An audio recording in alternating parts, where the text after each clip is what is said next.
Date है आज 26 फरवरी 2022। ये सब टॉपिक डिस्कस करेंगे इस क्लास में। फर्स्ट टॉपिक है ब्लॉटवेयर ऐप्स। ये प्रीलिम्स और जीएस पेपर 3 के लिए इंपॉर्टेंट है। ब्लॉटवेयर ऐप्स होती हैं, जैसे आपके मोबाइल में कोई ऐप्स है या कंप्यूटर में कोई सॉफ्टवेयर है, कुछ ऐसी ऐप होती हैं जो अनवांटेड होती हैं, जिन्हें आप नहीं चाहते। अभी ये रिसेंटली न्यूज़ में है क्योंकि बहुत ज़्यादा इनकी आलोचना की जा रही है, क्रिटिसाइज किया जा रहा है इनको, क्योंकि ये डिवाइस की स्टोरेज को घेर के रखती हैं। जैसे आप कोई ऐप इंस्टॉल नहीं करना चाहते लेकिन वो ऑटोमेटिकली इंस्टॉल हो गई, आपके फ़ोन की बैटरी लाइफ को भी ख़त्म करती है, आपके फ़ोन की ओवरऑल परफॉर्मेंस को भी वो डाउन करती है, रिड्यूस करती है वो ऐप।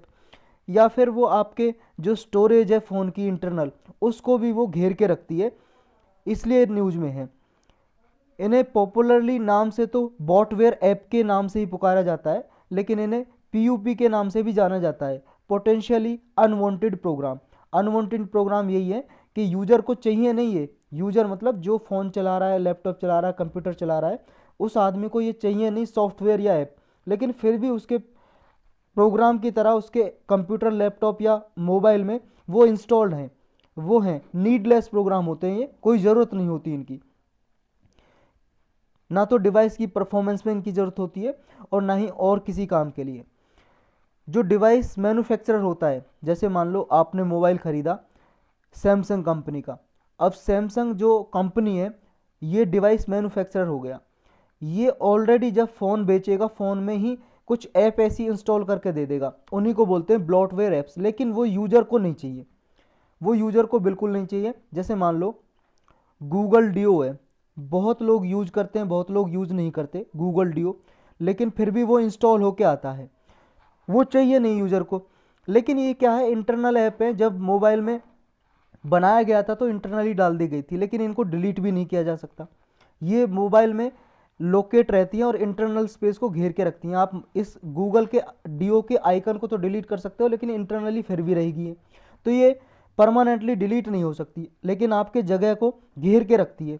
तो ये एडिशनल प्रोग्राम होते हैं जो डिवाइस मैन्युफैक्चर डालता है, लेकिन यूज़र, इन्हें कोई यूज़र चाहता लेकिन कोई नहीं चाहता। लेकिन जो डिवाइस मैन्युफैक्चरर है, जैसे कंपनी है सैमसंग की, जो इन्हें ऑलरेडी इंस्टॉल करके देगी, उसको तो मनी मिलती है, गूगल से मनी मिलती है ऑलरेडी। तो ये ग्रेजुअली ये ऐप क्या करती हैं, ये हेल्पफुल होने के बजाय यूज़र के लिए हेडेक बन जाती हैं, सिरदर्द बन जाती हैं। और जनरली ये ऐप जो होती हैं बैकग्राउंड में हिडन में चल रही होती हैं, यूज़र को लोकेट करना भी बहुत मुश्किल होता है, टफ जॉब होती है उन्हें ढूंढना भी। यूज़र सोचता है, कभी कभी आप सोचते होंगे कि मेरे मोबाइल की जो इंटरनल मेमोरी है वो कैसे घिरी हुई है, लेकिन वो भरी हुई होती है इस तरह की ऐप से, बॉटवेयर ऐप से। ये किसी में भी हो सकते हैं, कोई सॉफ्टवेयर भी हो सकता है कंप्यूटर में, किसी भी कंप्यूटर में, फ़ोन में, लैपटॉप में, टैब में, किसी में, जो आपकी मेमोरी, स्टोरेज और बैटरी लाइफ, जो बैटरी लाइफ है उसको भी अफेक्ट करती है, कि बैटरी जब ज़्यादा देर चलनी होती है तो इनकी वजह से कम देर चलती है। डिफरेंट टाइप्स की बॉटवेयर ऐप्स होती हैं डिफरेंट टाइप के डिवाइस में। जनरली ये कॉमन टाइप्स हैं, इनके 3 टाइप होते हैं जनरली। पहला है यूटिलिटीज़, ये टाइप से बॉटवेयर का, ये मैन्युफैक्चरर से आती हैं या थर्ड पार्टी डेवलपर जिसने मोबाइल बनाया है, या बीच में जो मोबाइल बनाने के लिए थर्ड पार्टी है, वो प्रीलोड करके देते हैं इनको। नेक्स्ट है ट्रायल वेयर। ट्रायल वेयर ऐसी होती है, यूजर क्या है, सिर्फ किसी ऐप को एक्सपीरियंस करने के लिए फ्री ट्रायल के लिए डाउनलोड कर लेता है। जैसे मान लो भाई साहब, किसी को बचपन में लूडो खेलने का बहुत शौक था, लूडो, अब लूडो की ऐप आपने डाउनलोड कर ली और उसमें ऐसा फीचर है कि एक बार ये डाउनलोड कर ली तो आपके डिवाइस की इंटरनल मेमोरी को ये बहुत ज़्यादा घेर के रख लेगा, स्टोरेज को आपकी को। और ओवर द टाइम देखो, ट्रायल तो ख़त्म हो गई लेकिन फिर भी वो आपके डिवाइस के रिसोर्सेज को कंज्यूम कर रहा है। जैसे आपने देखा होगा, अब फाइल मैनेजर एक आइकन होता है, फाइल मैनेजर। फाइल मैनेजर में जब आप जाते हो तो आपकी इंटरनल और आपकी जो मेमोरी कार्ड लगा रखा है दोनों की स्टोरेज दिखाता है, और उसमें एक इंटरनल मेमोरी में भी और मेमोरी कार्ड में भी एक एंड्रॉयड का, जैसे मान लो आपका एंड्रॉयड का फ़ोन है, एंड्रॉयड ऑपरेटिंग सॉफ्टवेयर है, कोई सा भी, सैमसंग का, रेडमी का, ओप्पो का, किसी का भी, तो उसमें एंड्रॉयड का एक कॉलम बन जाता है, फोल्डर बन जाता है। अब उस एंड्रॉयड में आप जाके देखोगे ना, दुनिया भर के उसमें फोल्डर बने हुए हैं जो आपके कुछ काम के नहीं है, लेकिन जब आप उन्हें डिलीट कर दोगे फिर दोबारा ऑटोमेटिक बन जाते हैं। तो ये क्या करते हैं, ये आपके डिवाइस के रिसोर्सेज को कंज्यूम कर रहे हैं। नेक्स्ट टाइप आता है एडवेयर। एडवेयर भी एक बोटवेयर का टाइप है। एडवेयर ऐसा होता है जैसे मान लो आप कोई साइट चला रहे हो इंटरनेट पे, वहाँ से कुछ डाउनलोड किया, और कभी कभी ऐसा होता है वो एक पुशअप आता रहता है, ऐसा वो नहीं होता, पॉपअप बोलते हैं उसको, पॉपअप पॉपअप मैसेज आते रहते हैं, ब्लिंक करते रहते हैं जब भी कोई ऐड दिखाता रहता है। और जैसे ही गलती से आप पे ओके पे या उस पर क्लिक हो गया ना, डन ओके, तो वो क्या है, ऑटोमेटिकली वो डाउनलोड हो जाएंगी ऐड, ऐड वगैरह, उसके बहुत सारे ऐसी ऐप होती हैं जो आपको नहीं चाहिए, वो ऑटोमेटिकली डाउनलोड हो जाएंगी इंटरनेट से। तो इनको बोलते हैं एडवेयर। नेक्स्ट टॉपिक है सस्टेनेबल सिटीज इंडिया प्रोग्राम। ये प्रीलिम्स और जीएस पेपर 2 के लिए इंपॉर्टेंट है। ये जो प्रोग्राम है कौन इसको चलाता है, कौन कंडक्ट कराता है, ये आपको याद रखना है। इसमें वर्ल्ड इकोनॉमिक फोरम कराता है, एक नॉन प्रॉफिट ऑर्गेनाइजेशन है ये, वर्ल्ड इकोनॉमिक फोरम। और national institute of urban affair हमारे इंडिया का है, national institute of urban affair, जो 1976 में बनाया था इंडियन गवर्नमेंट ने अर्बन अफेयर को देखभाल करने के लिए। अर्बन का मतलब शहरी और अफेयर मतलब मामले, तो शहरी जो भी मामले हैं शहर में, यानी कि सस्टेनेबल डेवलपमेंट लाने के लिए ये इंस्टीट्यूट बनाया था। तो ये इंस्टीट्यूट और वर्ल्ड इकोनॉमिक फोरम मिलके इस प्रोग्राम को कंडक्ट कराते हैं। इसका मेन टारगेट क्या होता है, लक्ष्य एम, इसका टारगेट ये है कि डीकार्बनाइजेशन सॉल्यूशन ढूंढना, चाहे एनर्जी के क्षेत्र में हो, ट्रांसपोर्ट में हो, या फिर एनवायरनमेंट सेक्टर में हो। डीकार्बनाइजेशन का मतलब है इमिशन घटाना, यानी कि कार्बन इमिशन को घटाना, ग्रीन हाउस गैस को घटाना।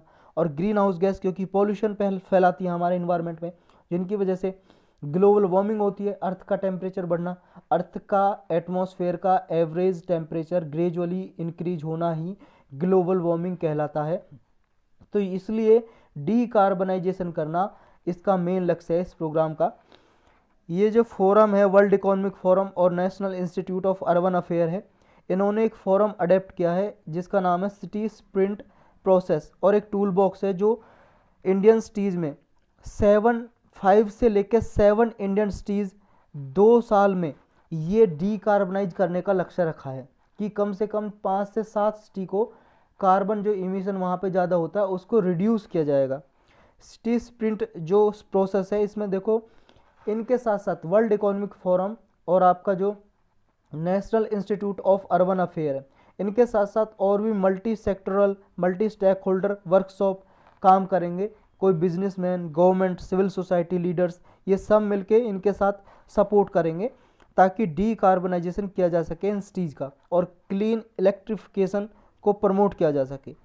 नेक्स्ट टॉपिक है पनरुति कैश्यू। ये प्रीलिम्स के लिए इंपॉर्टेंट है। ये है भाई साहब, काजू को बोलते हैं, कैश्यू आपको पता है, और ये इसकी ब्रांड का नाम है, मतलब क्वालिटी का नाम है पनरुति कैश्यू। ये कहाँ पे उगाया जाता है ये आपको जानना जरूरी है, और रिसेंटली न्यूज़ में क्यों है वो भी देखेंगे। पनरुति कैश्यू है जो मेनली तमिलनाडु में पाया जाता है, तमिलनाडु में। ये इसलिए जाना जाता है क्योंकि इसका एक यूनिक टेस्ट होता है और इसकी क्वालिटी भी बहुत अच्छी होती है। जो नॉर्मली काजू होता है ना, कैश्यू, उससे ये थोड़ा छोटा होता है, स्मॉलर साइज में होता है, लेकिन इसकी मार्केट वैल्यू बहुत ही डिस्टिंक्ट होती है, हाई क्वालिटी का होता है क्योंकि। और तमिलनाडु की कड्डालोर डिस्ट्रिक्ट में ये उगाया जाता है मेनली, इसलिए कड्डालोर डिस्ट्रिक्ट का इसे गोल्ड माइन के नाम से जानते हैं। ये कड्डालोर का गोल्ड माइन, यानी कि सोने की खदान है कड्डालोर के लिए ये काजू। ये कॉमनली लेटेराइट और रेड सॉइल में उगाया जाता है, कोस्टल सैंड में। जैसे हमारा हिंदुस्तान है, यहाँ कोस्टल एरिया तमिलनाडु का, उसके पास रेड सॉइल और लेटेराइट सॉइल मिलती है मिट्टी, उस मिट्टी में उगाया जाता है। देखो Indian council of agriculture research आईकार, इसके हिसाब से हमारे इंडिया में 8 कैटेगरी की सॉइल पाई जाती है। इसने हमारे इंडिया में जो मिट्टी पाई जाती है उस मृदा को, मिट्टी सॉइल को 8 कैटेगरी में बांटा हुआ है, जिनमें से 2 हैं लेटराइट सॉइल और रेड सॉइल। रेड सॉइल देखो इसका जो कलर है रेड होता है क्योंकि इसमें फेरिक ऑक्साइड मिलता है, फेरिक ऑक्साइड। ये कई बार देखो यूपीएससी ने भी पूछा है, ये 10-15 साल का पेपर आप उठा के देखोगे, पहले पूछते थी इस टाइप का क्वेश्चन कि रेड सॉइल का जो रेड कलर होता है वो क्यों होता है, फेरिक ऑक्साइड की वजह से होता है, फेरिक ऑक्साइड होता है इसमें, इसकी वजह से। और जो लेटराइट सॉइल है वो जनरली वहाँ पे पाई जाती है, वहाँ पे बनती है जहाँ पे बारिश ज़्यादा होती है। क्योंकि देखो बारिश की वजह से क्या होता है, जैसे ये सॉइल है, आपने ज्योग्राफी में देखो पढ़ाई होगा एनसीईआरटी, देखो आपने एनसीईआरटी नहीं पढ़ी है, पढ़ भी लिए तो उन्हें बार बार रिवाइज करो। जब तक आपको वो रट ना जाए, बिल्कुल मगअप करना है आपको, बार बार रिवाइज करते रहना है, ख़त्म हो जाए फिर शुरू करते रहो, बस वही एनसीईआरटी आपकी यूपीएससी की तैयारी है। एनसीईआरटी प्लस आपका एक न्यूज़पेपर, और ये करंट अफेयर काफ़ी है आपके लिए। ये करंट अफेयर का पेपर देखो इसलिए होता है, ये करंट अफेयर का जो लेक्चर आप देखते हो कि आप उसे रिवाइज कर सको जल्दी से, वरना न्यूज़पेपर का भाई साहब कोई भी अल्टरनेटिव नहीं है। कोई कहता हो कि आप इसको देख लो, न्यूज़पेपर पढ़ने की ज़रूरत नहीं है, नहीं, क्योंकि यहाँ पे देखो आपको निचोड़ बताया जा रहा है सारा। जो आपका एडिटोरियल पार्ट है, कोई आपको एडिटोरियल पढ़ा देगा, एडिटोरियल बहुत सारे पढ़ा रहे हैं लेक्चर में, और वो एडिटोरियल पढ़ा रहे हैं तो भाई साहब वो आपको स्टोरी फॉर्म में एक ब्रीफली बता रहे हैं ना, लेकिन आप उसके ज़रिए लिख तो नहीं सकते ना। आप जब आप एग्ज़ाम में लिखने बैठोगे, वो क्या स्टोरी सिर्फ आपके काम आ जाएगी 2 मिनट की, क्या उसी से? वो तो आपको समझ आ गया ना, जैसे मैं आपको पढ़ा रहा हूँ ये आपको समझ आएगा। चलो मैं तो आपको भाई साहब लाइन टू लाइन पढ़ाता हूँ, आप लिख भी सकते हो क्योंकि आपको दिखाता हूँ, अंडरलाइन करता हूँ हर एक इसको, ताकि आपको लिखने में मदद मिले। लेकिन हर कोई ऐसा नहीं पढ़ा रहा आपको, समझ रहे हो? आपने रियलाइज़ किया होगा, जहाँ पे भी आपने किसी और चैनल पे लेक्चर देखोगे आपको खुद रियलाइज़ हो जाएगा, पता लग जाएगा कि इसमें और दूसरे चैनल में क्या डिफरेंस है। तो ये देखो एनसीईआरटी और एक न्यूज़पेपर ज़रूर, एडिटोरियल पार्ट चाहे आप कहीं से देखते भी हो किसी भी चैनल पे, उसके बावजूद भी आप एडिटोरियल पार्ट खुद से ज़रूर पढ़ो। उससे फ़ायदा ये होगा, एक तो आपके इंग्लिश भी इम्प्रूव होगी, और दूसरा आपका सोचने का टाइम घटेगा, क्योंकि भाई साहब 2 घंटे का 3 घंटे का पेपर होता है मेंस का, और उसमें आपको सोचने का टाइम बिल्कुल नहीं होता, क्वेश्चन पढ़ते हो तुरंत लिखना होता है। तो जब अगर आपने अच्छे से रीडिंग की होगी तभी आप तुरंत लिख पाओगे, ये सुनने से आप नहीं लिख पाओगे, समझ रहे हो आप बात? तो न्यूज़पेपर का कोई भी विकल्प नहीं है, अल्टरनेटिव नहीं है, वो ज़रूर पढ़ो आप। तो लेटराइट सॉइल पढ़ रहे थे हम। लेटराइट सॉइल क्या होता है? देखो लेटराइट सॉइल है जहाँ पे ज़्यादा बारिश होती है वहाँ पे ये सॉइल बनती है, मिट्टी। होता क्या है, जैसे ये मिट्टी है, मिट्टी के कई प्रोफाइल होती है, एनसीईआरटी में पढ़ा होगा आपने ज्योग्राफी की में, कई प्रोफाइल होती हैं। जो इसका ऊपर वाला पार्ट होता है, तो ये ऊपर वाले पार्ट में क्या होता है, सिलिकॉन होता है। वो सिलिकॉन नीचे चला जाता है, बारिश की वजह से नीचे चला जाता है मिट्टी की परत में, जो मिट्टी की लेयर होती है, सॉइल की लेयर नीचे चला जाता है। और इसी को जब सॉइल नीचे चला जाता है बारिश की वजह से, इसी को बोलते हैं डीसिलिकेशन हो गया, डीसिलिकेशन होगा। और डीसिलिकेशन को ही बोलते हैं लीचिंग, लीचिंग हो गई। तो ये जो लेटराइट सॉइल बनती है लीचिंग की वजह से बनती है, तो इसमें काजू उगाने के लिए परफेक्ट होती है, और रेड सॉइल भी। अभी रिसेंटली न्यूज में इसलिए ये जो पनूरुति हम काजू पढ़ रहे हैं कैस्यू, क्योंकि इसके लिए जीआई टैग लेने की डिमांड रखी है। तमिलनाडु में एक एसोसिएशन है जो काजू की, इसकी यहाँ पे जो एग्रीकल्चर प्रोडक्ट वगैरह उनको एक्सपोर्ट करने के लिए प्रमोट करता है। ये एसोसिएशन है Tamil Nadu cashew processor and exporter association. ये काजू की एक्सपोर्ट हमारे यहाँ से, इंडिया से प्रमोट करता है। इसने ये पनरुति कैश्यू है जो, इसके लिए जीआई टैग की डिमांड की है। और जीआई टैग क्या होता है बहुत बार हम पढ़ चुके हैं, अलग से लेक्चर भी बना हुआ, पॉलिटी की प्लेलिस्ट में भी और इकोनॉमी की प्लेलिस्ट में होगा। ये जीआई टैग जीएस पेपर 3 के लिए है। देखो ज्योग्राफिकल इंडिकेशन टैग ये होता है, जब भी कोई प्रोडक्ट है इंडिया में या कहीं पे भी, इंडिया के किसी भी स्टेट में, अगर उसकी यूनिक क्वालिटी है, अच्छी क्वालिटी है, तो उसके लिए वहाँ के कोई भी ग्रुप ऑफ इंडिविजुअल, ये रीजन के लिए दिया जाता है, एक आदमी के लिए नहीं दिया जाता। मान लो एक रीजन में, एक डिस्ट्रिक्ट में या एक स्टेट में कोई अच्छा चीज़ बना रहे हैं, कोई मिठाई बना रहे हैं अच्छी, या कोई भी प्रोडक्ट अच्छा उगा रहे हैं किसान, या कोई अच्छा हैंडीक्राफ्ट बना रहे हैं, तो वो जीआई टैग के लिए अप्लाई कर सकते हैं। जीआई टैग के लिए 1999 का एक एक्ट बनाया हुआ हमारे इंडिया में, और इसके लिए एक अथॉरिटी बनाई हुई है जिसका हेडक्वार्टर चेन्नई में है। तो चेन्नई में जाके रजिस्टर करा सकते हैं। अब तो ऑनलाइन रजिस्टर हो जाता है, तो अप्लाई कर सकते हैं कि जीआई टैग चाहिए। जब ये जीआई टैग किसी प्रोडक्ट के लिए मिल जाता है तो उसे 10 साल के लिए प्रोटेक्शन मिल जाती है। 10 साल खत्म होने के बाद दोबारा फिर रीअप्लाई किया जा सकता है ये, यानी कि इस नाम से फिर दूसरा कोई उस काजू को नहीं बेच सकता किसी और काजू को। मान लो कहीं दूसरे क्षेत्र में, कर्नाटक में, आंध्रा में, कोई ये कह के उस काजू को, अपनी काजू को ये कह के बोले कि ये पनरुति कैशू है, तो फिर उस पर फाइन लग जाएगा, समझ रहे हो? तो यानी कि प्रोटेक्शन मिल जाती है उसको, और अच्छे दाम मिलते हैं फिर उसे मार्केट में, क्योंकि अच्छी क्वालिटी होती है, तभी जीआई टैग दिया गया है। नेक्स्ट टॉपिक है काराकट्टम डांस। इस तरह का होता है काराकट्टम डांस, जैसा आपको इमेज में दिखाई दे रहा है।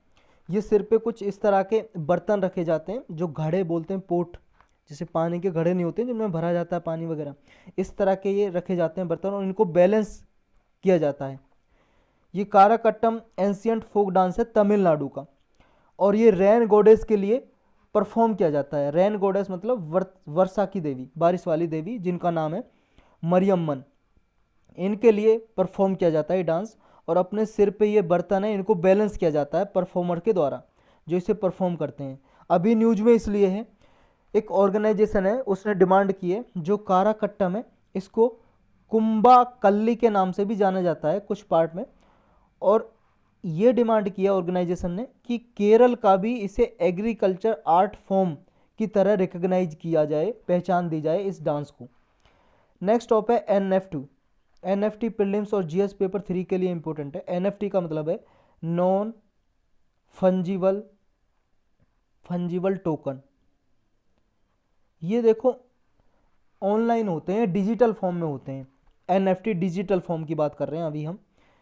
अभी ये बहुत ज़्यादा पॉपुलैरिटी पकड़ रहे हैं जब से, देखो 2015 में ये स्टार्ट हुए थे लगभग, तब से बिलियन ऑफ डॉलर के NFT खर्च हो चुके हैं, मतलब बिलियन ऑफ डॉलर की वैल्यू में NFT हो चुके हैं।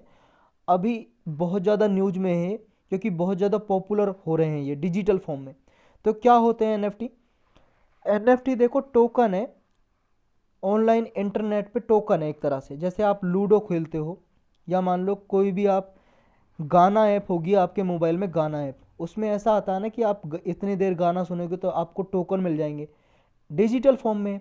आपके जेब में थोड़ी ना रखें पैसों की तरह, जैसे आपके रुपए जेब में रखे रहते हैं, फिजिकल फॉर्म नहीं है, डिजिटल फॉर्म में है। ये मान लो यूनिक इररिप्लेसेबल टोकन है, इन्हें रिप्लेस नहीं किया जा सकता दूसरे किसी टोकन से, क्योंकि हर एक टोकन की एक अलग यूनिक वैल्यू होती है। और ये देखो किसी को भी, जैसे आपके कोई भी आपका वर्क है डिजिटल फॉर्म में, कोई डिजिटल असेट है, उसकी आपको ऑनरशिप मिल जाती है NFT के जरिए। असेट का मतलब तो आप जानते हो संपत्ति, कोई भी आपका असेट संपत्ति, आपके पास कुछ भी है, आपके घर है, जमीन है, आपके पास बर्तन है, कपड़े हैं, जो भी कुछ है आपके पास सब संपत्ति है, असेट है। पैसा भी इस संपत्ति में आता है। और डिजिटल एसेट क्या हो गया? जो डिजिटल फॉर्म में आपके कंप्यूटर, मोबाइल, लैपटॉप में है, वो डिजिटल एसेट हो गया। आपका फोटो, आपका इमेज, आपने कोई गाना बनाया है, लोड किया है, या आपने कोई आर्ट वर्क बनाया है, पेंटिंग बनाई है, डिजिटल फॉर्म में रखी हुई है, वो क्या है? डिजिटल एसेट है सब। तो जो कोई म्यूजिक है, आर्ट वर्क है, या कोई ट्वीट है, आपने ट्विटर पे ट्वीट किया, फेसबुक पे ट्वीट किया, फेसबुक पे आपका अकाउंट है, उस पर कुछ डेटा डाल रखा, सब क्या है? डिजिटल एसेट है आपकी। कुछ भी है, ये सब क्या है? इसको डिजिटल एसेट को ऑनरशिप, इसकी ऑनरशिप प्रूव करने के लिए NFT यूज हो सकते हैं, नॉन फंजिबल टोकन। तो कोई भी चीज़ है उसको जो डिजिटल फॉर्म में, उसको डिजिटल एसेट को, डिजिटल फॉर्म को NFT में कन्वर्ट किया जा सकता है, बदला जा सकता है। कुछ भी हो, चाहे आपका ड्राइंग हो, फोटो हो, वीडियो हो, GIF हो, म्यूजिक हो, गेम हो, सेल्फी हो आपने लिए रखा हो, कुछ भी, इनको कन्वर्ट किया जा सकता है। और ये फिर ऑनलाइन ट्रेड किए जा सकते हैं क्रिप्टो करेंसी को यूज करके। क्रिप्टो करेंसी मतलब डिजिटल फॉर्म में कोई भी करेंसी, मुद्रा, जैसे बिटकॉइन है, तो इसके थ्रू इनको ट्रेड किया जा सकता है। जैसे आपने ये टोकन में कन्वर्ट कर लिए अपने फ़ोटो, ये टोकन में कन्वर्ट कर लिए, सॉफ्टवेयर के जरिए टोकन में कन्वर्ट कर लिए NFT में, और फिर आप इन्हें बेच रहे हो किसी को क्रिप्टो करेंसी के जरिए। आप इतने बिटकॉइन ले लोगे किसी की, मुझे अपने फ़ोटो का 10 बिटकॉइन चाहिए, 12 बिटकॉइन चाहिए, ऐसे बेच सकते हो इन्हें। ये जो है NFT, ये यूनिक कैसे हैं डिजिटल फॉर्म से? देखो यूनिक इसलिए क्योंकि NFT एक तो ब्लॉकचेन टेक्नोलॉजी पे काम करते हैं। ब्लॉकचेन टेक्नोलॉजी भाई साहब डिजिटल टेक्नोलॉजी, ये समझ लो, इसके लिए अलग से लेक्चर पढ़ा हुआ है, इकोनॉमी या साइंस एंड टेक की प्लेलिस्ट में पढ़ा होगा, साइंस एंड टेक की प्लेलिस्ट में, वहाँ पे जाके देख सकते हो। इसमें क्या होता है, ये मान लो ये जो ट्रांजेक्शन होती है ना NFT की ट्रांजेक्शन, वो एक ब्लॉकचेन में रिकॉर्ड होती है, क्योंकि ब्लॉकचेन टेक्नोलॉजी पे काम करता है। ब्लॉकचेन ये मान लो कंप्यूटर में एक लेजर है, लेजर का मतलब खाता है। जैसे मान लो आप कंप्यूटर खोलते हो, चलाए, आपने सॉफ्टवेयर होते हैं उसमें खाता, अकाउंट बनाने का, उसमें क्या है, जब भी कोई नया यूजर जुड़ता है ना, एक ब्लॉक बन जाता है इस तरह के, और ब्लॉक बनते बनते एक चेन बन जाती है, तो इसी को इसलिए नाम दिया हुआ है ब्लॉकचेन टेक्नोलॉजी। तो ये डिजिटल पब्लिक लेजर होता है, डिजिटल फॉर्म में होता है। पब्लिक लेजर मतलब खाता होता है जिसमें सारी ट्रांजैक्शन रिकॉर्ड की जाती है। और ये देखो इथेरियम ब्लॉकचेन का पार्ट ही होता है। जैसे इथेरियम भी एक करेंसी है, डिजिटल करेंसी, क्रिप्टो करेंसी। तो जैसे उसमें ब्लॉकचेन टेक्नोलॉजी यूज होती है, इसी तरह से इसमें होती है एनएफटी में। तो ये काम कैसे करता है एनएफटी? ये काम ब्लॉकचेन टेक्नोलॉजी पे करता है। यूजर की कंप्लीट ओनरशिप होती है डिजिटल एसेट की, मतलब जिसका भी एनएफटी है उसी की ओनरशिप रहेगी। और फॉर एग्जांपल के रूप में जैसे मान लो आपने कोई स्केच बनाया है, स्केच आर्टिस्ट हो आप, आपने स्केच बनाया, किसी का भी अपना स्केच बनाया, अपनी तस्वीर बना लिया आपने, और आप इसको डिजिटल एसेट में कन्वर्ट कर रहे हो, फिर ये एनएफटी में कन्वर्ट हो गया, तो आपके पास प्रूफ है ओनरशिप का, एनएफटी है आपके इसका। तो ये ब्लॉकचेन टेक्नोलॉजी पे काम करता है। तो ये क्रिप्टो करेंसी से कैसे अलग होता है? देखो डिजिटल फॉर्म में होती है क्रिप्टो करेंसी भी, और एनएफटी भी डिजिटल फॉर्म में, तो उससे कैसे अलग है? जो क्रिप्टो करेंसी होती है ना, वो फंजिबल होती है। फंजिबल का मतलब है इंटरचेंजेबल, एक्सचेंजेबल। मतलब एक डिजिटल करेंसी की वैल्यू है, मान लो सेम वैल्यू होगी दूसरे डिजिटल करेंसी की, यानी कि एक बिटकॉइन की दूसरे बिटकॉइन के बराबर होगी, आप एक्सचेंज कर सकते हो। फंजिबल का मतलब एक्सचेंज कर सकते हो, दूसरे आदमी से चेंज कर सकते हो। जैसे आपके पास मान लो फिजिकल फॉर्म में 10 रुपये का नोट है, 10 रुपये का नोट है, अगर आप किसी और आदमी से 10 रुपये के नोट से एक्सचेंज करना चाहो तो कर लोगे, क्योंकि दोनों की वैल्यू समान है, चाहे 10 रुपये पुराना हो या ना हो, समझ रहे हो? इसी तरह से क्रिप्टो करेंसी एक्सचेंजेबल होती है, फंजिबल, लेकिन इसके नाम में ही, टोकन के नाम में ही नॉन फंजिबल टोकन है। ये नॉन फंजिबल होता है, एक्सचेंजेबल नहीं होता, नॉन फंजिबल होता है। तो हर एक टोकन की वैल्यू अलग अलग होती है, इक्वल नहीं होती। तो ये डिफरेंस है दोनों में। लेकिन रिस्क क्या है इनसे, कुछ प्रॉब्लम है क्या इनके खरीदने में? देखो पास्ट में कुछ ऐसे इंसिडेंट देखे हैं, घटना, कि एनएफटी स्कैम देखा गया, घोटाले होते हैं, फेक मार्केटेबल, फिर फेक मार्केट प्लेस होते हैं जिनमें ये सेलर वगैरह बेचते हैं इनको। फेक मार्केट प्लेस का मतलब नकली मार्केट प्लेस, नकली फंजिबल ये फंजिबल नॉन फंजिबल टोकन वगैरह क्रिएट करके, तो इनके घोटाले देखे गए हैं। एक देखो ये टेरा न्यूलियस नाम का फर्स्ट एनएफटी था, first non fungible token, token का नाम है टेरा न्यूलियस। ये इथेरियम ब्लॉकचेन पे काम करता था। ये प्रोजेक्टली एक आइडिया था जो कस्टमाइज करने के लिए अलाउ किया गया था, शॉर्ट मैसेज भेजने के लिए, और ये ब्लॉकचेन टेक्नोलॉजी से ही रिकॉर्ड किया जाता था। आपको इसमें ये याद रखना है, जो फर्स्ट एनएफटी था वो था टेरा न्यूलियस। एक लाइन में पूछ लेती है यूपीएससी, टेरा न्यूलियस क्या है, तो आपको याद होना चाहिए ये एनएफटी था, non fungible token. Next topic है what is quantum tech demo by DRDO and IIT Delhi all. ये प्रीलिम्स और जीएस पेपर 3 के लिए इंपॉर्टेंट है। रिसेंटली न्यूज में है, कुछ एक्सपर्ट हैं डीआरडीओ से और आईआईटी दिल्ली से, उन्होंने ये जो टेक्नोलॉजी है डेमोन्स्ट्रेट की है। डेमोन्स्ट्रेट का मतलब होता है प्रदर्शन करना, दिखाना, शो करना। ये डीआरडीओ तो आपको पता है क्या है, defence research and development organisation, हमारे डिफेंस सेक्टर के लिए इक्विपमेंट, मिसाइल्स, वीपन्स, हथियार वगैरह बनाती है। ये हेडक्वार्टर दिल्ली में है डीआरडीओ का। और आईआईटी दिल्ली तो पता ही है, इंडियन इंस्टीट्यूट ऑफ टेक्नोलॉजी, जो बीटेक वगैरह कराती है, graduation, post graduation, MTech, BTech. तो इन दोनों ने एक क्वांटम की डिस्ट्रीब्यूशन टेक्नोलॉजी डिमोन्स्ट्रेट की है। 100 किलोमीटर तक डिस्टेंस पे ये लिंक की जा सकती है, यानी कि कम्युनिकेशन के लिए यूज होती है। इसका सिग्निफिकेंस क्या है, यानी कि इम्पोर्टेंस, देखो हमारी कंट्री में इंडिजिनसली ये टेक्नोलॉजी डेवलप की है, और ये मिलिट्री के लिए कम्युनिकेशन सिक्योरिटी प्रोवाइड करेगी। कम्युनिकेशन सिक्योरिटी यानी कि मिलिट्री, एक मिलिट्री जैसे मान लो हमारी आर्मी के यहाँ पे सैनिक काम कर रहे हैं, दूसरी जगह पे इंफॉर्मेशन भेजनी है सिक्योरली, कोई हैक ना कर सके उसे, कोई चोरी ना कर सके डेटा को। तो इसलिए ये टेक्नोलॉजी बहुत यूजफुल है सिक्योरिटी प्रोवाइड करने के लिए, सिक्योरिटी एजेंसीज के लिए सूटेबल है क्वांटम कम्युनिकेशन नेटवर्क। तो क्या होता है क्वांटम की डिस्ट्रीब्यूशन? देखो साइंस एंड टेक की प्लेलिस्ट में एक लेक्चर पड़ा हुआ है क्वांटम कंप्यूटिंग का, या सुपर क्वांटम कंप्यूटिंग। तो उस लेक्चर को आप ज़रूर देखना इसे डिटेल में समझने के लिए, क्योंकि ये प्रीलिम्स और मेंस दोनों के लिए इंपॉर्टेंट है, और अभी तक मेंस में इसका क्वेश्चन पूछा नहीं है क्वांटम कंप्यूटिंग से या क्वांटम कंप्यूटर से। तो ये कभी भी पूछा जा सकता है, और प्रीलिम में भी तो पूछा ही जा सकता है। जो क्वांटम की डिस्ट्रीब्यूशन है, देखो ये सिक्योर कम्युनिकेशन तो प्रोवाइड करती है ही, और क्वांटम मैकेनिक्स पे काम करती है। क्वांटम मैकेनिक्स का मतलब है इसमें क्या है, 2 कम्युनिकेटिंग साइड्स होती हैं। 2 कम्युनिकेटिंग साइड का मतलब एक तो सेंडर, भेजने वाला जो इन्फॉर्मेशन भेज रहा, मैसेज भेज रहा है, और एक रिसीवर जो रिसीव करने वाला है। लेकिन इसमें जब भेजी जाती है इन्फॉर्मेशन, रैंडम सीक्रेट की भेजी जाती हैं, दोनों के बीच में शेयर की जाती हैं। यानी कि जो इनक्रिप्ट करना या डीक्रिप्ट करना मैसेज केवल वही कर सकता है जिसके पास इंफॉर्मेशन भेजी गई है। जैसे मान लो आप भाई साहब व्हाट्सअप यूज करते हो, अपना व्हाट्सअप पे मैसेज भेजते हो, आपका मैसेज जाता है इनक्रिप्शन फॉर्म में। इनक्रिप्शन फॉर्म का क्या मतलब होता है कि जब आपने मैसेज किया अपने मोबाइल से, ये आप हो, मान लो ये ए आदमी है और ये बी आदमी है, ये ए आदमी ने मैसेज भेजा अपने व्हाट्सअप से। अब ये मैसेज आएगा, जैसे इसने लिखा चलो कल मिलते हैं।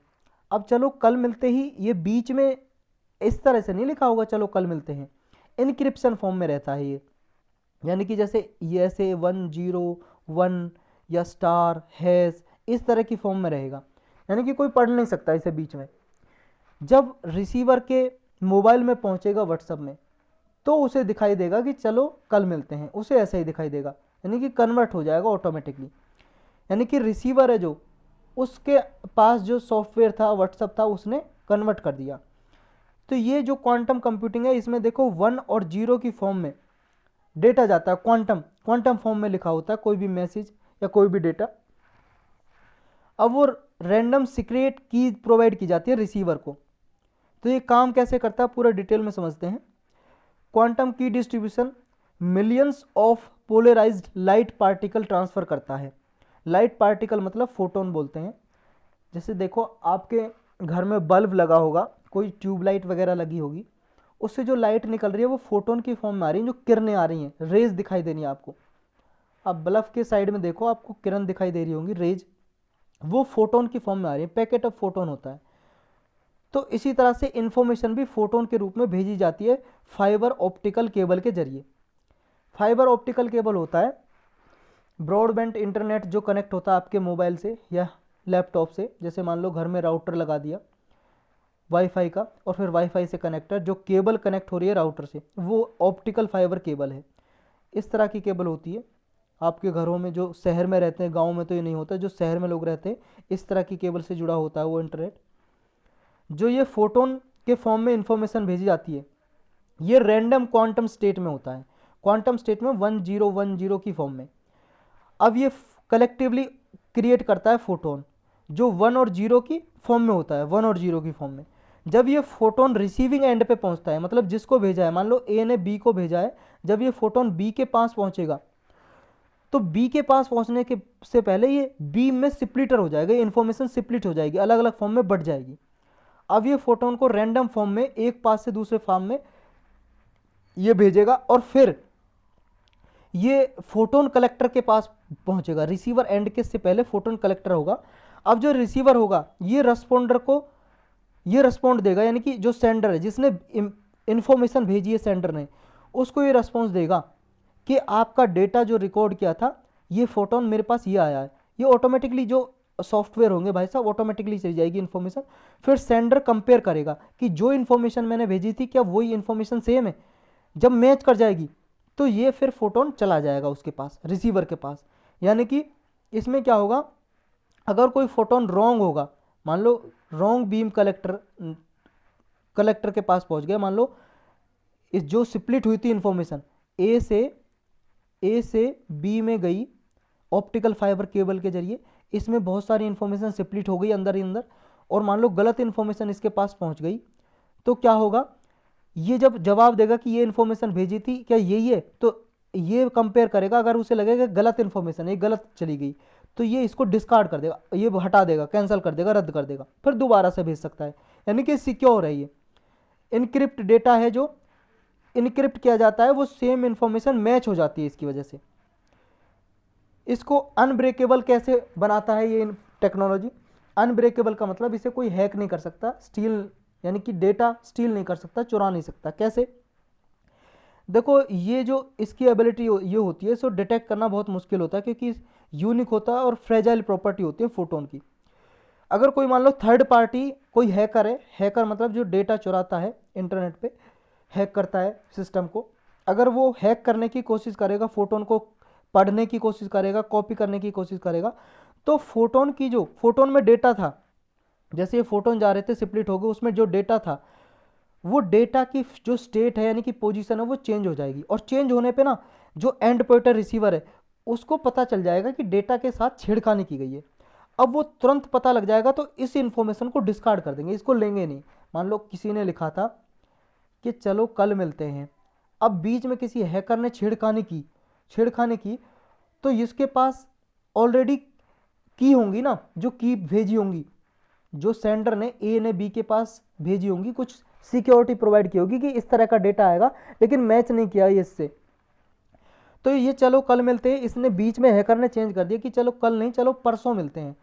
अब इसको पता लग जाएगा कि भाई साहब कुछ चेंज हुआ है इन्फॉर्मेशन में, तो इसको डिस्कार्ड कर दिया जाएगा। समझ रहे हो, बीच में चुराना यानी कि इसे एक तो पहला बात तो रीड करना ही बहुत मुश्किल है कि क्या लिखा हुआ है, इसे रीड करना ही बहुत मुश्किल है, क्योंकि रैंडम फॉर्म में भेजा जाता है, बहुत सारे स्प्लिट हो जाता है डेटा। तो ये की जो ट्रांसमिट की जाती है, ये नई की ट्रांसमिट की जाती है जब उसे पता लग जाता है कि भाई साहब छेड़खानी की गई है डेटा के पास, और फिर आप दूसरी नई तरीके का डेटा भेजो।